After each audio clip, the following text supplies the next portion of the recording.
بسم اللہ الرحمن الرحیم۔ السلام علیکم، میں آپ کا میزبان سمیع ابراہیم اور آپ ہمارا سوشل میڈیا دیکھ رہے ہیں۔ آج 14 جون ہے، اتوار ہے، اسلام آباد میں صبح ہے اور میں آپ سے مخاطب ہوں۔ آج گرمی ہے اسلام آباد میں، بادل تو نہیں ہے، دھوپ بڑی شدت سے لگ رہا ہے کہ یہ دن بڑا گرم ہوگا۔ خبروں کی طرف آتے ہیں۔ آج اس بات کا امکان ہے اور جو خبریں آ رہی ہیں اس کے مطابق شاید جو معاہدہ ہے ایران اور امریکہ کے درمیان وہ ہو جائے۔ ایم او یو جو ہے آج نہیں تو کل، خبر یہ آ رہی ہے کہ یہ بالکل سائن ہونے کے قریب ہے۔ یہ ایک بڑی اچھی خبر ہے، خوشی کی خبر ہے۔ پاکستان بھی اس سائننگ سیرمنی میں جائے گا اور یہ پاکستان کے لیے ایک بڑی عزت کا مقام ہے۔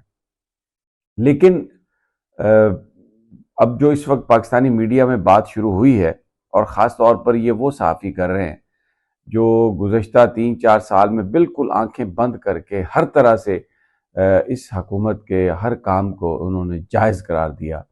جب پی ٹی آئی پر ظلم ہوا، پی ٹی آئی سے مینڈیٹ چھینا گیا عمران خان کے خلاف اور سینکڑوں پی ٹی آئی کے لوگوں کے خلاف مقدمات ہوئے اور ان کو عدالتوں میں، دہشت گردی کی عدالتوں میں انہیں بھیجا گیا، سزائیں ان کو سنائی گئیں۔ پھر اس کے بعد آئین میں ترامیم ہوئیں اور ایسی ترامیم جس سے انڈیپینڈنس آف جوڈیشری مکمل طور پہ ختم ہو گئی، کمپرومائز ہو گئی، اور وہ ججز جو آئین اور قانون کے خلاف بولتے تھے، آئین اور قانون کے مطابق فیصلہ کرتے تھے، حکومتی جبر کے خلاف لوگوں کو ریلیف دیتے تھے، ان کے تبادلے ہوئے، ان کو نکالا گیا، ان کے استعفے لیے گئے۔ تو یہ تمام صحافی بغلے بجاتے رہے، یہ تالیاں بجاتے رہے اور ظاہر ہے حکمرانوں کے ساتھ تھے تو ہر طرح کی جو مراحت ہیں وہ بھی یقیناً انہوں نے لی ہوں گی۔ میرے کہنے کا یہ مطلب نہیں ہے کہ میں ان پر کوئی کرپشن کا الزام لگا رہا ہوں، میں یہ کہہ رہا ہوں کہ وہ ساری جب مراحت انسان لیتا ہے اور اسی گاڑی میں بیٹھا ہوتا ہے جہاں پر بہت کمفرٹ کے ساتھ آپ اپنی زندگی گزارتے ہیں تو پھر شاید آپ کو یہ چیزیں نظر نہیں آتی۔ اب میں جس بات کا ذکر کر رہا ہوں، بہت بڑی ڈپلومیسی ہے جو پاکستان نے کی ہے ایران اور امریکہ کے بیچ۔ کچھ لوگ کہہ رہے ہیں یہ سفارت کاری نہیں تھی، یہ سہولت کاری تھی۔ یہ ساری باتیں کیوں ہو رہی ہیں؟ اس لیے کہ حکومت اپنے آپ کو کسی کو جواب دہ نہیں سمجھتی، نہ وہ پارلیمان میں جواب دہ ہیں، نہ وہ میڈیا کو جواب دہ ہیں، اور اس وقت مکمل طور پر کنٹرول ہے ہر چیز پر۔ اور اس بات کا اظہار اب پچھلے 3-4 دنوں سے 3-4 کالموں میں سہیل وڑائچ جو بہت زیادہ قریب حکومت کے، خاص طور پہ محسن نقوی صاحب کے ساتھ ان کی جو دوستی ہے وہ کسی سے چھپی ہوئی نہیں، اور عامر میر صاحب کے ساتھ ان کی دوستی چھپی ہوئی نہیں۔ عامر میر صاحب محسن نقوی کے بڑے قریبی ساتھی ہیں اور وہ پاکستان کرکٹ بورڈ میں وہ ایڈوائزر ہیں۔ تو سہیل وڑائچ بھی دوسرے لوگوں کی طرح حکومتی جو بھی اقدامات تھے ان کی حمایتی کرتے ہوئے نظر آئے۔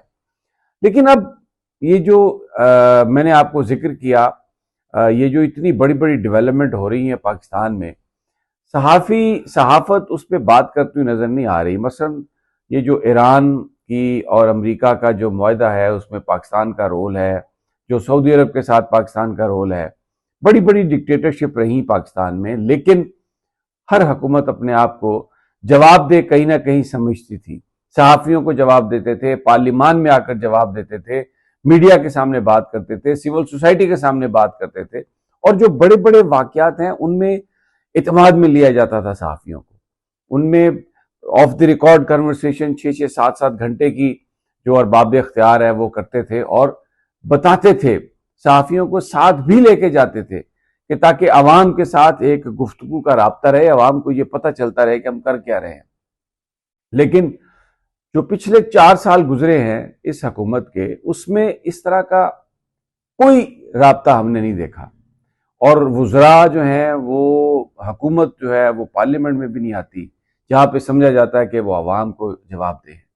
اور جب اس بات کی نشاندہی کی گئی کہ آپ پارلیمان میں نہیں آتے اور بڑی بار بار نشاندہی کی گئی تو اقبال افریدی کا اس کو سسپینڈ کر دیا، اور اسپیکر نے کہا جو میں ایوان کی بات بتا رہا ہوں کہ جو بھی سوال کرے گا، جو بھی کورم کی نشاندہی کرے گا، میں اس کے اس کا ٹائم کاٹ لوں گا اور اس کا ڈیبیٹ میں اس کا وقت کاٹ لوں گا. اور پھر انہوں نے تالیاں وہ بجائی گئیں جب انہوں نے کہا کہ میں اپنے جو سٹاف ہے میں اس کا ذمہ دار ہوں، اور اگر میں نہیں بولوں گا ان کے لیے جو نہیں بولتے تو کون بولے گا. تو ایاز صادق صاحب، عوام تو آج کل اسے نہ بولنے کی اجازت ہے تو ان کا کون ذمہ دار ہے؟ اسپیکر کسٹوڈین آف ہاؤس ہوتا ہے جو عوام کی نمائندہ ہوتی ہے. تو کہاں آپ عوام کے کسٹوڈین ہیں؟ کہاں آپ عوام کی بات کر رہے ہیں؟ مہنگائی دیکھیں، بے روزگاری دیکھیں. وہ چکوال کے اندر ایک بچی کو مار دیا گیا، اور کیونکہ وہ آسٹریلین فیملی تھی، اب پوری دنیا جو ہے اور آسٹریلین میڈیا وہ پاکستان کی CCTV کو ایکسپوز کر رہا ہے. یہی آپ پروٹیکٹ کرتے ہیں اپنی عوام کو اور اپنے لوگوں کو. اور صحیح کہا کہ سہیل وڑائچ نے بھی کہ میڈیا ہمیشہ کہیں نہ کہیں جو حکومت تھی وہ کہیں نہ کہیں جواب دہ ہوتی تھی میڈیا کو، عوام کو، لیکن اب یہ کہیں جواب دہ نہیں ہے. اور اگر کوئی ان سے پوچھے تو پھر اس میں جواب آ جاتا ہے. جیسے اب سوشل میڈیا پر یہ بات چل رہی ہے کہ محسن نقوی صاحب نے کہا ہے کہ اب سہیل وڑائچ صاحب آپ کے ریٹائرمنٹ کا وقت آ گیا. Very sad, very sad. اچھائی ہے کہ اگر آپ عوامی مسائل کا ذکر کریں اور حکمرانوں کو اس کے بارے میں بتائیں. حالات کہاں پہ چلے گئے میں نے کل ایک ویلاگ بھی کیا تھا اور ایک چھوٹا سا ایک اس پر ٹک ٹاک پر ایک چھوٹی سی بات کی تھی کہ حفظ آباد میں DPO کی ٹرانسفر جو ہے وہ اس لیے ہو گئی، وہ باتھ روم کا جو تنازع تھا اس کے استعمال کا، اور اب اس میں ایک نیا موڑ آ گیا. اب وہ جو شاہد بھٹی صاحب کے غالباً صاحبزادے ہیں، عزیز ہیں، انہوں نے ایک ویڈیو پھینک دی ہے جس میں انہوں نے ایک مامون جعفر صاحب، جنہوں نے وہ بھی لا میکر ہیں وہاں کے، جنہوں نے یہ بات بتائی تھی، گیٹ لاسٹ جنہوں نے لکھا تھا. اب ذرا پہلے سب سے وہ جو شاہد یعنی جن کو گیٹ لاسٹ کہا گیا، جن کو باتھ روم سے نکالا گیا، ذرا شاہد صاحب کے جو صاحبزادے ہیں یا ان کے جو عزیز ہیں ان کی ذرا ویڈیو آپ سن لیں. اوے مامون جعفر تارڑ، تو بھولے ہیں کسی اور دا، تین لگی یہ بھول، تو ایتھے آ جا، تیری بڑی خوب خدمت توازے، تیری خاطر توازے کر کے تین چاہ شاہ اچھے طریقے دی پوا کے VIP قسم دی او تین گل نہیں ہے، تاکہ تینوں لائف ٹائم جڑا ہے نا یہ چاہ نہ بھولے. اگے بھی تین مشورہ دیتا ہے کہ رات دے ٹائم تے ویڈیو بیان نہیں چاڑی دے، اسی ہن تینوں مجبور ہو کے ویڈیو بیان چاڑ دے پیا. لے ہن میرا بھائی ترکڑا ہو کے آویں، تین کسی گل دی بھول لگی ہے تے ہن تو اپنا یہ سارا جڑا وہم و گمان ہے نا دور کر لیں.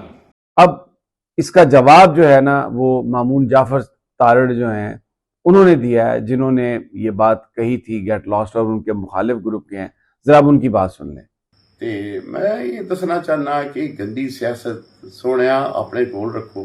مامون جعفر نو گیٹ لاسٹ اکھن والا اجے تک جمیا کوئی نہیں. تے پتر میں تین اج یہ چیلنج پیا کرنا، پرسوں 5 بجے میں جلال پور پٹیاں دے وچ ہوواں گا، چوک وچ کلا آواں گا، ایک گن مین میرے نال نہیں ہوئے گا. لے ہون جے پیو دا ہے نا تو اتنے میرے سامنے آ کے میں آخنی گیٹ لاسٹ، تو پھر میں تین دساں گا گیٹ لاسٹ آخی دا تو ان دا جواب کی لبھی دا. تو یہاں پر یہ صورتحال ہے. یعنی اس طرح کی چیزیں سوشل میڈیا پر اور کھلے طور پر یہ گفتگو اس طرح کی، کوئی عوامی مسائل کی بات کر رہا ہے، کوئی آپ کے اور میرے مسئلے کی بات کر رہا ہے؟ بالکل بات نہیں کر رہا. کشمیر میں اس وقت آج راولہ کوٹ میں جو خبریں آ رہی ہیں وہ آپریشن ہوا ہے آج بعد از نماز فجر، اور وہاں پر میں وہ فوٹیجز نہیں دکھا رہا اس لیے کہ پھر الزام لگ جاتا ہے کہ آپ شاید ہنگاموں کو ہوا دے رہے ہیں. وہاں پر اسٹریٹ فائرنگ کی اطلاعات ہیں. صحافی جو ہیں وہ بتا رہے ہیں کہ ان کے گھروں پر چھاپے مارے جا رہے ہیں جو اس حوالے سے بات کرتے ہیں. اور اس وقت راولہ کوٹ میں ایک جو خبریں آ رہی ہیں وہ شدید افراتفری کی ہیں. اب اس کو کوئی میڈیا رپورٹ نہیں کر رہا، اس پر کوئی بات نہیں کر رہا، اس پر کوئی سوال نہیں ہے. وہاں پر یہ خبریں ہیں کہ اب کشمیر کے اندر فوڈ جو گاڑیاں لے کے جا رہی ہیں، کوئی بسکٹ یا کچھ یا اس طرح ان کو بھی روکا جا رہا ہے، اور وہاں پر تاکہ فوڈ کی قلت پیدا ہو جائے. یہ کیا ہے مجھے بتائیں، کوئی اس پہ سوال کرنے والا ہے؟ اور یہ کون سی ریٹ ہے حکومت کی؟ وہ 12 سیٹیں آپ پولیٹیکل انجینئرنگ کے لیے استعمال کرتے ہیں، ختم کریں آپ اسے. لوگ کہہ رہے ہیں، لوگوں کو حق دیں ان کا، اور اگر لوگوں کو چاہیے ہوگی تو وہ لے لیں گے 12 نشستیں. یہ اس کی بیک گراؤنڈ آپ کو پتا ہے کہ سردار قیوم سے بھٹو صاحب تنگ تھے، ان کو ہٹانا چاہتے تھے، تو اس لیے مہاجرین کی 12 نشستیں بنا کے بھٹو صاحب نے اپنے زمانے میں یہ کام شروع کر دیا. اب اس کو مسئلہ کشمیر سے جوڑ دیا گیا. اب کشمیر کی صورتحال ایک بڑا الارمنگ بیان ہے وزیر اعظم آزاد کشمیر کا. ذرا یعنی وہ یہ کہہ رہے ہیں، ان سے پوچھا گیا کہ آپ نے عوامی ایکشن کمیٹی کو قرار دیا ہے، اس کو کالعدم قرار دیا ہے، تو آپ کے پاس اس کا کوئی ایویڈنس ہوگا؟ تو وہ کہہ رہے ہیں، یہ نہیں وہ کہہ رہے کہ ہاں ہمارے پاس ایویڈنس ہے، میرے پاس ایویڈنس ہے. وہ کہہ رہے ہیں کہ جنہوں نے قرار دیا ان کے پاس ہوگا ایویڈنس اس کا. میں ٹی وی پہ تو نہیں بات کر سکتا اس کی. اب ذرا فیصل راٹھوڑ کی ذرا یہ بات سنیں. یہ جو کالعدم قرار دیا ہے ان کو، ظاہر بات ہے آپ نے وہ سارے الزامات بھی دیکھے جن الزامات کے تحت ان کو کالعدم، ان کے کچھ شواہد ہیں جو شیئر کیے جا سکے؟ ایسے کون سے شواہد تو میڈیا میں تو نہیں شیئر کیے جا سکتے، لیکن لازمی بات ہے جن کے پاس شواہد ہیں انہوں نے یہ فیصلہ کیا. میرا سوال یہ ہے کہ یہ کیا باتیں کر رہے ہیں؟ نون لیگ کو کہہ رہے ہیں، کس کو کہہ رہے ہیں؟ شواہد آپ کی گورنمنٹ نے یہ کہا ہے کہ وہ کالعدم ہیں، کیا باہر سے کہیں سے کوئی فیصلہ آیا؟ کہاں سے آیا فیصلہ؟ یہ کیا شہباز شریف صاحب نے اس کا آرڈر دیا؟ ایک عجیب کنفیوژن ہے، اور میڈیا کو، عوام کو کوئی بندہ نہ اسمبلی میں جواب دہ ہے، نہ اس وقت سب لوگ اندر ہیں، اور یعنی اندر سے مراد یہ ہے کہ اپنے ایئر کنڈیشن کمروں میں بیٹھے ہوئے ہیں اور وہاں پہ دعوے کر رہے ہیں، لیکن کوئی بھی کسی طرح کی بھی انفارمیشن عوام کو دینے کے لیے تیار نہیں ہے. تو یہ سب سے بڑا المیہ پاکستان کا اس وقت. مجھے اجازت دیجیے اگلی ویڈیو تک. اللہ نگہبان.